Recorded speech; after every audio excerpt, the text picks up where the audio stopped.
Subukan nating i-repair yung ilaw na yan. Oh. Ayaw umilaw.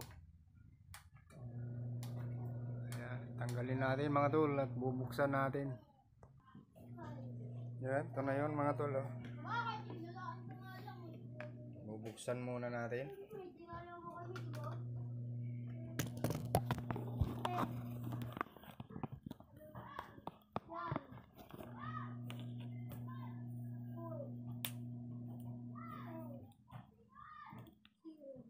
Nakadikit pa mga tol. Oh.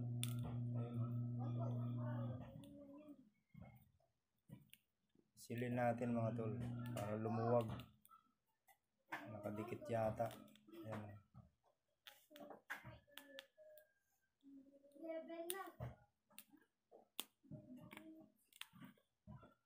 Ayan mga tol. Natanggal na. At ayun mga tol. Oh. Hindi na tayo nahirapan maghanap ng sira. Ayun mga tol. Oh. Natuklap na kagad. Natuklap na kagad mga tol. Mga tol, natuklap na. Gagawin natin dyan mga tol ay jajamperan natin. Susubukan natin jumperan mga tol. Ayan.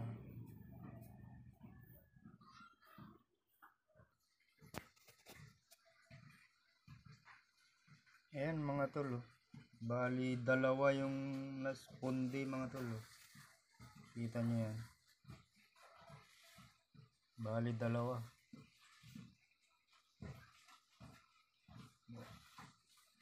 Subukan natin jumperan yung isa mga tol para lumiwanag. So ayan mga tol, gamitan natin ng panghinang.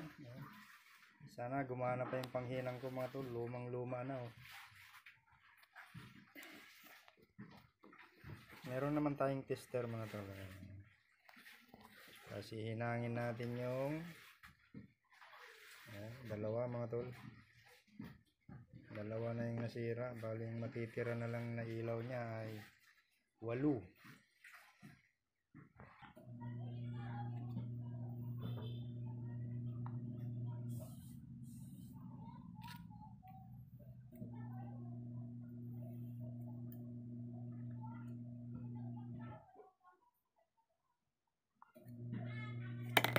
Nalaglag pa mga tol. Talagang mahirap ang walang patungan mga tol.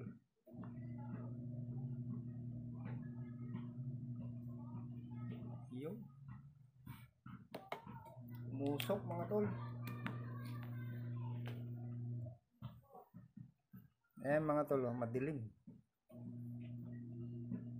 Yung dalawa mga tol oh, nahihininang ko na. Ginamper lang yan mga tol. Bali ang natirang iilaw dyan mga tol ay 8.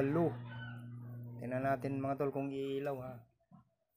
At saka kung ito mga tol oh, may switch siya. Baka sabihin nyo dinadaya ko kayo.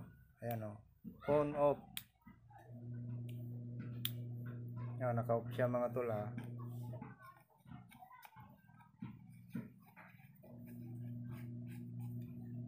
Tapos ilagay natin dito. Kita ba? Tanggalin muna natin yung hinang. Then yan mga tol ha. Switch natin. Ayun mga tol, lumilaw. So ayun. Hindi na tayo bumili mga tol ng bago. Maliwanag pa. Ilagay natin yung takip niya mga tol ha.